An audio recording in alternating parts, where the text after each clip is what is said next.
Friends, आज हम बात कर रहे हैं ट्राइडेंट लिमिटेड की। ट्राइडेंट लिमिटेड के स्टॉक ने पिछले एक साल से लोगों को माला माल कर दिया है। बेस्ट पेनी स्टॉक से ये बेस्ट मल्टीबैगर स्टॉक बन चुका है। काफ़ी अच्छा रिटर्न मिल चुका है, लेकिन अब आगे समझ में नहीं आ रहा है लोगों को क्या किया जाए, क्योंकि एक तरफ तो लगातार अपर सर्किट लग रही है, लेकिन दूसरी तरफ बाजार में भयंकर गिरावट जारी है। सेंसेक्स में करीब 4000 पॉइंट का करेक्शन आ चुका है और कितना आएगा कोई समझ में नहीं आ रहा। तो ऐसे में क्या किया जाए? क्या पेनी स्टॉक की जो श्रेणी से ये स्टॉक निकल के मजबूत बन चुका है, इसमें अभी निवेश बनाए रखना चाहिए या फिर प्रॉफिट बुक करके निकल जाना चाहिए? तो बहुत सारे क्वेश्चन हैं जिनके आंसर इस वीडियो के माध्यम से जानने की कोशिश करेंगे और दो बहुत बड़ी अपडेट निकल कर आई है, उन अपडेट को भी डिस्कस करेंगे, उसका क्या इफेक्ट पड़ने वाला जानेंगे। सरकार बहुत बड़ा निर्णय ले चुकी है, क्या है वो निर्णय उसको भी जानेंगे। दूसरी तरफ बाजार में कितनी बड़ी और तबाही हो सकती है और ऐसे में क्या हमें इस समय फ्रेश इन्वेस्टमेंट करना चाहिए ट्राइडेंट लिमिटेड में, या फिर ट्राइडेंट लिमिटेड में हमें प्रॉफिट बुक कर लेना चाहिए, और अगर ये स्टॉक आगे दौड़ेगा तो कहाँ तक जा सकता है? क्या वाकई में ये स्टॉक 500 तक जाएगा जैसे कि हमने टारगेट दिया हुआ है? तो सारी संभावनाओं को इस वीडियो के माध्यम से तलाशेंगे। लेकिन फ्रेंड, उससे पहले अगर आप पहली बार हमारे चैनल पे आए तो चैनल को सब्सक्राइब कर दीजिए, एक बेल आइकॉन दबा दीजिए ताकि जब भी नया वीडियो बने पहला नोटिफिकेशन आपको मिले। वीडियो पसंद आए तो लाइक शेयर जरूर कीजिए। चलो फ्रेंड, वीडियो स्टार्ट करते हैं। मैं हूँ आपका दोस्त एसवी दवे और हमारे अपने चैनल ऑनलाइन कमाई में आपका बहुत बहुत स्वागत है। फ्रेंड्स, सबसे पहले फ्राइडे के कारोबार को एक बार डिस्कस कर लेते हैं। तो स्टॉक ओपन हुआ था 55.90 पर, हाई बनाई थी 57.55 की, लो है 55 का, और एंड में 57.55 पर करीब 5% का अपर सर्किट लगा। तो एक तरफ तो बाजार में भयंकर गिरावट थी, करीब 1600 पॉइंट की गिरावट हुई है सेंसेक्स के अंदर, और उसके बावजूद भी स्टॉक ने काफ़ी अच्छी तेजी बता दी है। लेकिन अब डर लोगों को बनने लगा है कि क्या होगा, क्या बाजार में ऐसी गिरावट रहेगी तो क्या फिर भी अपर सर्किट लगा सकता है ट्राइडेंट? अगर हम इसके रिटर्न को देखें तो 27 सितंबर को, यानी 2 महीने पहले ये 24 रुपीज़ पर स्टॉक था, अब ये 57 पे आ चुका। तो काफ़ी अच्छा, यानी दुगुना से अच्छा रिटर्न इसने 2 महीने में दे दिया है। अगर एक महीने की बात करें तो 29 अक्टूबर को इसकी प्राइस 37 थी, तो वहाँ से भी करीब 20 रुपीज़ का रिटर्न दे चुका है। तो स्टॉक ने लगातार अच्छा रिटर्न दिया है। अब आगे संभावना क्या बनेगी उसको देखना जरूरी है। एक बार बीएससी की बात कर ले तो 1,54,55,000 का वॉल्यूम हुआ सामने, 69,06,000 की डिलीवरी उठाएगी और डिलीवरी का परसेंटेज 44.69% है। बात अगर एनएससी की करें तो 6,51,22,000 का वॉल्यूम हुआ सामने, 2,55,90,000 की डिलीवरी उठेगी और डिलीवरी का परसेंटेज 39.30% है। तो सर्किट के बावजूद भी बहुत ही भारी वॉल्यूम में कामकाज हुआ, लोगों ने काफ़ी अच्छा अपना प्रॉफिट बुक भी किया और काफ़ी लोगों ने अपनी फ्रेश एंट्री भी कर ली स्टॉक के अंदर।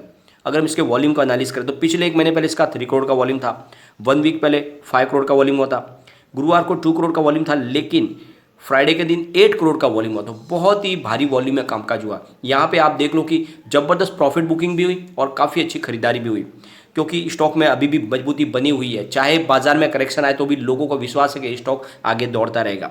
7.75 इसका 52 वीक का लो है, 57 52 वीक का हाई है। तो काफ़ी अच्छा स्टॉक दौड़ा है, अभी अपने 52 वीक के हाई पर है।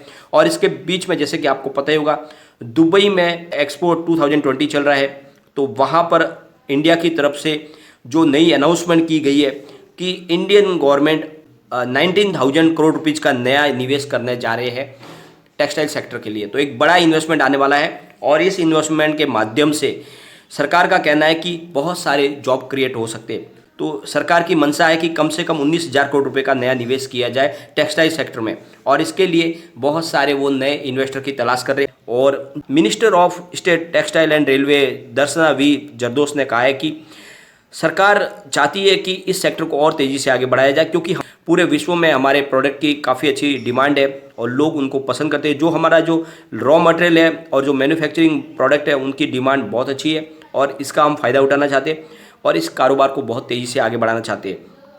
और उनका कहना है कि इसके लिए हमने आत्मनिर्भर भारत जो अपनी शुरुआत की है उस स्लोगन के साथ में टेक्सटाइल सेक्टर को बूस्ट देने की कोशिश कर रहे हैं, क्योंकि ये जो टेक्सटाइल सेक्टर है ये हमारी पूरी जीडीपी में करीब 2 से 3% का हिस्सा रखती है और इस वजह से इस सेक्टर से हमें काफ़ी उम्मीदें हैं और ये काफ़ी ज़्यादा जॉब क्रिएट करने वाली इंडस्ट्रीज़ है और इसीलिए इस इंडस्ट्रीज़ को हमें आगे लेके जाना है।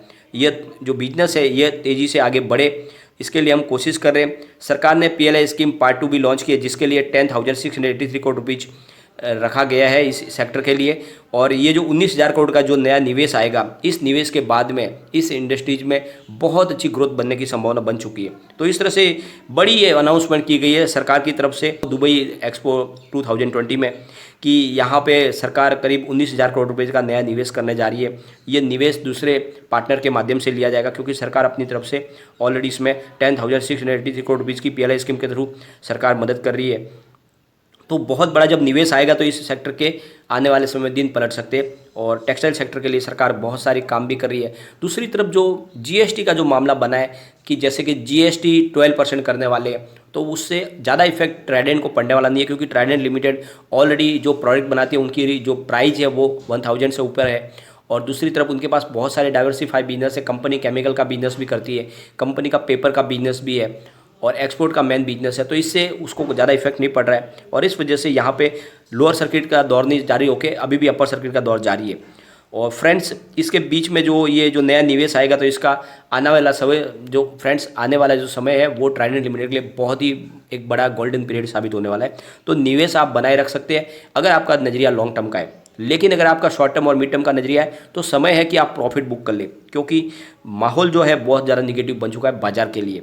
जो कोविड का नया वेरिएंट आया अफ्रीका से, उसकी वजह से माहौल बहुत ज़्यादा निगेटिव बन चुका है। लोगों को डर पैदा हो गया कहीं फिर से पूरा लॉकडाउन न लग जाए, और ऐसे में अगर लॉकडाउन लगता है तो फिर कारोबार सारा बहुत ज़्यादा इफेक्टेड हो सकता है, और इस वजह से फिर त्राही बच सकती है बाजार में, और इसी वजह से निगेटिव माहौल बन चुका है। तो ये जो दौर है अभी भी जारी रह सकता है, बाजार में करेक्शन और भी रह सकता है, क्योंकि ऑलरेडी बाजार बहुत तेज़ी से आगे बढ़ा है।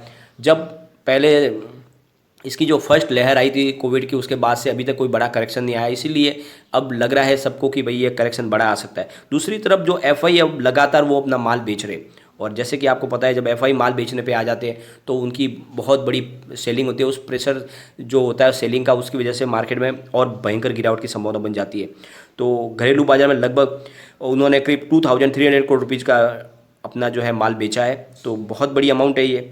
और दूसरी तरफ जो एशियाई बाजार है उनमें भी काफ़ी कमजोरी बनी हुई है, और सारे जो बाजार है वो डरे हुए हैं अफ्रीका के नए वेरिएंट से।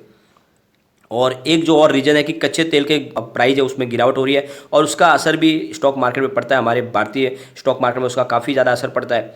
और इस वजह से जब प्राइस काफ़ी बढ़ गई थी तो अमेरिका के साथ में मिलकर बहुत सारी कंपनियां अपना रिजर्व जो अभी तेल भंडार है उसको खोलने वाले हैं, तो इसकी वजह से इसकी प्राइस और गिरेगी, तो इसका इफेक्ट भी देखने को मिल सकता है। तो ऐसे बहुत सारे जो ग्लोबल रीजन भी बन चुके हैं, घरेलू रीजन भी है, उसकी वजह से बाजार में अभी भी करेक्शन आ सकता है। तो ऐसे में जो भी इन्वेस्टर है जिनका शॉर्ट टर्म और मिड टर्म का निवेश है उनको तो प्रॉफिट बुक कर लेना चाहिए, फिर से निचले लेवल से खरीदारी का मौका मिल जाता है।